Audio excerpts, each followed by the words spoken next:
Welcome back to The Deep Dive, the show built to get you well-informed, fast. Glad to be back. We take all that source material you care about, and we distill it down into, well, genuine insight. That's the goal. And today, we are undertaking a really critical deep dive. We're getting into the operational DNA of cloud success. Oh, yeah. This is a big one. Policy and governance within the FinOps framework. The P&G. Exactly. And if you spend any time at all managing cloud spending, you know the frustration. You feel it. You can have the most beautiful dashboards, the most granular data you could ever imagine, and you're still just leaking money out the side. Right, because the data itself doesn't change anything. It doesn't. Behavior dictates cost, and you just can't manage behavior with a spreadsheet. Nope. It takes intent, it takes control, and it takes rules that people, actually follow. And that's exactly our mission today. We're really looking at policy and governance, which is, it's the structure that's designed to move an organization past just tracking things. Past the spreadsheets. Right, and into proactive optimization. This whole domain is about establishing the controls, the mechanisms to make sure your cloud usage is aligned with three non-negotiable goals. Okay. Your business objectives, your regulatory requirements, and of course, the holy grail of efficient resource optimization. Let's unpack that right away, because the sources we pulled from, they make this stark, almost scary claim. Yeah, it's a bold one. It says organizations cannot sustainably deliver business value from the cloud without this. Right. So why? Why is it that essential? What happens if you just skip it? You get chaos. Just chaos. Pretty much. I mean, you might find these little pockets of genius optimization over here, a team that's doing great, Right. but you can't sustain it, and you certainly can't scale it. Cloud adoption it's a whole different ballgame from the old data center model. Yeah. It's fundamentally decentralized. You're giving everyone a credit card. You're giving hundreds, maybe thousands of engineers a credit card with what looks like no limit. Policy and governance ensures that credit card is used with the organization's best interests in mind. It's really the only way to hardwire good practices and make them repeatable. Okay, so let's start at the very beginning. We need to separate these two concepts, right? Policy and governance. Yes, people confuse them constantly. Yeah, we can't just slap P&G together. They do two very different things. Exactly. So think of policy as the statement of intent. Okay. It's a clear, written declaration. It describes what activities related to the cloud have to happen and why those activities deliver business value. A policy basically says, we value this outcome. So it's the what and the why. It's the what and the why. And governance, on the other hand, is all the infrastructure you build to enforce that intent. The how. The how. It's the set of processes, the tooling, the guardrails, all the solutions that aim to control the activity the policy describes. It promotes the behavior you want to see. And this is where it gets really strategic for me. The sources, they really emphasize that P&G isn't just about lowering a bill. Oh, not at all. It's the main mechanism you use to establish and sustain a real FinOps culture. Yes. That whole mindset shift where everyone, from engineering to finance, takes ownership of cloud spend. And if you look at organizations that have successfully made that move from that old siloed IT model. Where cloud is just seen as free or limitless. Right. They didn't just install a dashboard. They installed policies that drove a cultural change. The policy is the blueprint for the attitudes and the behaviors that turn engineers into value drivers, not just cost centers. And that connects to the bigger picture, right? The benefits become really clear. Absolutely. When you get governance right, you can control deployment and usage to maximize your ROI. You make sure costs are predictable, manageable. Which finance loves. Which is vital for any planning. And it's also how you enforce the consistent adoption of best practices so you're not always doing manual one-off fixes. But wait, let's talk about the friction here. How do we grade our homework? Because the source material talks about a bad policy. And a bad policy is one that imposes an administrative cost that's totally out of proportion to its benefit. Yes, this is a huge trap. If you create too much overhead, you just crush the very innovation and culture you're trying to build. This tension, this balance between control and agility. Yeah. That has to be the hardest part. It absolutely is. And that leads us right into what these policies actually need to cover. You only want policies in the areas where the potential for value loss or risk is the highest. Okay, so if I'm a learner and I'm trying to set this up right now, what are the specific areas I need to mandate? I hear 4 policy mandates.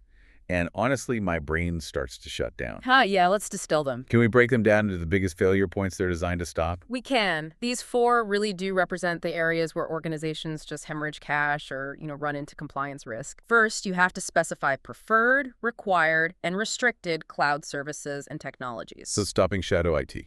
Exactly. Yeah. The failure point is shadow IT and tool sprawl.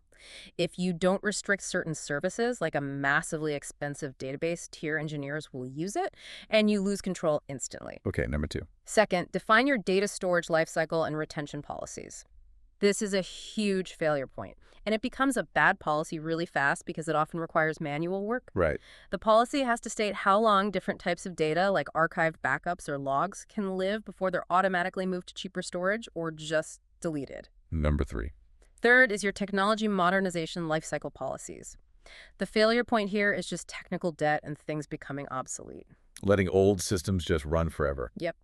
You need a policy that defines how long a system lives before it must be upgraded, refactored, or decommissioned. If you let services run forever on old, expensive instances, you're just losing efficiency. Makes sense. And the last one. And finally, your technology and spend-based commitment policies. This is purely financial. It covers things like reservations and savings plans. So not just buying them, but managing them. Exactly. The policy isn't just to buy them. It's to ensure you're hitting commitment coverage targets, like 80% or 90% of your usage, and actively maintaining them. Let's focus on that tension in the second point, data retention. An organization needs to keep financial audit logs for, say, 7 years. That's the policy, the intent. Right. But if the governance for that policy involves a team of 5 people manually checking every single storage bucket once a quarter, Oof. the cost of that labor could rapidly outweigh the savings of moving data to cold storage. Precisely. And that's why policy has to evolve into automated governance. If adherence requires a ton of human labor, the policy is effectively broken. Okay. Which takes us to the 3 main mechanisms governance uses to implement policy. They sort of range from advisory to mandatory. A spectrum of control. Exactly. We start with guidelines. These are just advisory statements. They set out best practice, but they're non-mandatory. It's like a friendly reminder not to use that super expensive service tier. Then you move up to guardrails, and this is where it starts to get teeth. Correct. Guardrails are the formal processes, the structures that define a mandatory path for policy-compliant action. If you break the guardrail, there are consequences. Like what?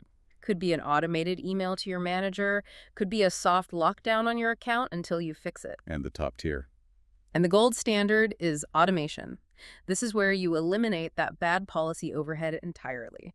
These are processes that automate policy implementation completely, making sure non-compliant actions are either impossible or they're just instantly corrected. I love the example from the source material here.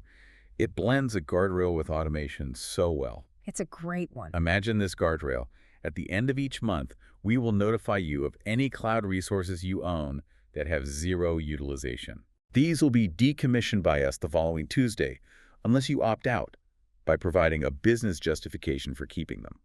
That is brilliant. It is, because it moves the friction point. It's not on the central FinOps team anymore, it's on the resource owner. Right. The policy is reduce wasted spend. The governance is the automation, the notification and the decommissioning, and the guardrail is that mandatory pathway and consequence. It makes the engineer decide, is this thing valuable enough for me to spend 5 minutes justifying its existence? And that's exactly the kind of clear, quantifiable policy statement you need. The sources give other great examples. Like what? Like, our policy is to cover more than 80% of our optimized cloud usage with discounted pricing plans. Super measurable. Instantly, or even simpler. Our policy is to reduce wasted spend by decommissioning cloud resources that deliver no business value. Clear intent, quantifiable outcome. Okay, this all sounds great on paper, but how do we know if we're actually succeeding? This is where the maturity model comes in. Right. So if you, the listener, are looking at your own organization, where do you land on the crawl, walk, run spectrum for policy and governance? Let's break it down. In the crawl stage, P&G is, well, it's largely an afterthought. It's reactive. Totally reactive. You are only controlling the most significant risks. Maybe just regulatory compliance, or maybe that one team that blew up the budget last month. Policy creation is manual. It's ad hoc. It only happens when an audit forces it. Or when something's on fire. Or when something's on fire, there's no consistent training. Policies are probably buried on some wiki somewhere. Okay, so what's the jump to walk look like? The walk stage is where you start building that healthy culture. Policies get broadened, standardized, best practices are actively distributed. You shift from reactive to proactive. Meaning you review them regularly? Yes, policies have a regular review cadence, maybe quarterly, to check if they've become bad policies. And crucially, governance starts using vendor-provided automated analytics tooling to flag noncompliance instead of someone checking manually. And people start talking to each other. Yes, collaboration becomes cross-functional. Finance starts talking to engineering about what they need to budget for. It's a huge step. So if walk is cross-functional and proactive, what's the pinnacle? What does policy and governance look like in the run stage? Run is all about integration and continuous automation. P&G isn't a separate function anymore. It's woven into the overall business and tech strategy. So when a new architecture is proposed, Say, moving to serverless, the P&G team is in that meeting from day one, making sure the new services are governable and cost-efficient by design. not as an afterthought. Not as an afterthought. In Run, compliance review is ongoing, automated, and includes sophisticated trending. You don't just know if a resource is compliant, you know why it became non-compliant. And you can see the adherence trend for that team over the last 6 months. Wow. It's all integrated with advanced normalization and automation, so adherence is almost seamless, and that overhead cost of compliance is minimal. That continuous trending sounds like the key to fighting those bad policies. It is. If you can trend the administrative cost of the policy versus the savings, you have the data to just retire it. Precisely. And if we move from the process to the numbers, measurement is vital, and the source is warned against creating noise. Don't track 50 different things. Right. You need strong indicators tied directly to those 4 policy mandates we talked about earlier. So give me an example. KPIs have to align with your FinOps objectives. For commitments, a KPI might be maintain 80% of eligible compute costs covered by a commitment. For culture, maybe 70% of teams completed the annual FinOps training. And you share these numbers transparently. But if you, the listener, just need one score to rule them all, the source material has a clear winner. It does. The single measure of success for this entire capability is the Technology Policy Adherence Score. Okay. It's calculated by taking the cost of your resources that are compliant with policies and dividing that by the total resource cost. Little math. Simple math. If your score is 95%, you know you have near perfect control. If it's 40%, you know governance is failing and your culture is suffering. And this capability doesn't operate in a vacuum. Right. It connects to everything else. It's the hub. So P&G provides the behavioral guardrails, and those behaviors are reported through analytics. It interacts strongly with IT security because data retention policies are often security requirements first. And DevOps. And it's intrinsically linked to DevOps teams who have to build the automated pipelines that actually enforce these guardrails. Okay, let's turn this to the people. We've established this is a shared responsibility, but we need to know who's actually holding the wrench. Who does what? Exactly. Who signs the check and who faces the consequences. This is probably the most actionable part of the dive. This is critical because the failure of P&G usually happens when these roles are ambiguous. We can start at the top with leadership. What's their job? They are the ultimate owners. They have to thoughtfully direct policy in line with organizational value, meaning they decide the big trade-off. Like speed versus cost control. Exactly. Is speed and innovation the priority this quarter, or is deep cost control? And most importantly, they have to enforce and encourage compliance. If leaders are always waiving policies for their favorite teams, the whole thing just collapses. Okay, so then you have the FinOps practitioner. They're the glue, right? Not the police, but the communications officer. That's a perfect way to put it. The practitioner ensures visibility and education on policies for everyone. They coordinate the technical governance implementations, setting up the guardrails, and they promote the collaboration you need to get compliance. They translate leadership's intent into engineering's action. Which brings us to engineering. So engineering has a dual role. First, implement the policies in their code, in their deployments. But second, they have to recommend improvements as systems evolve. So they push back. They have to. If a policy about right-sizing is impossible to automate for their specific microservice, they need to challenge that policy, not just ignore it. And they're responsible for the corrective action plans for fixing what's non-compliant. What about the core financial rules? Finance is integral to defining the KPIs. They make sure that policy adherence actually reflects financial control and reporting accuracy. They help define the acceptable range for that 80% commitment goal, for example. Makes sense. And then finally, you have procurement and product teams. They support policies in their specific domains. Procurement makes sure vendor contracts support the mandates, and product teams make sure new features are designed with policy in mind from the start. It's so clear that P&G requires every part of the organization to play a part. It's not a memo from IT. No, it's not a memo from IT or finance. It's the operating manual for a truly successful cloud organization. It's how you turn those high-level goals into tactical day-to-day actions.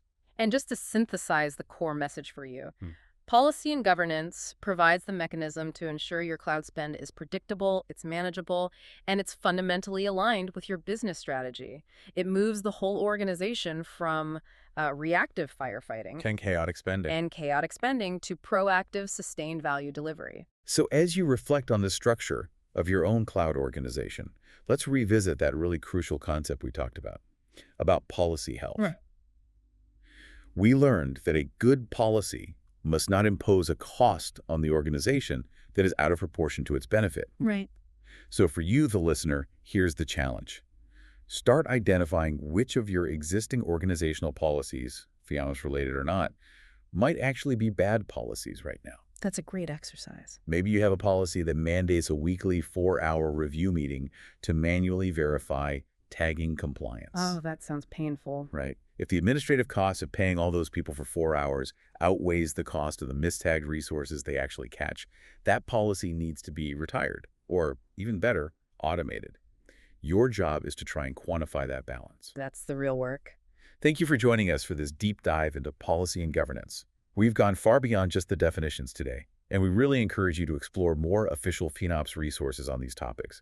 We'll see you next time.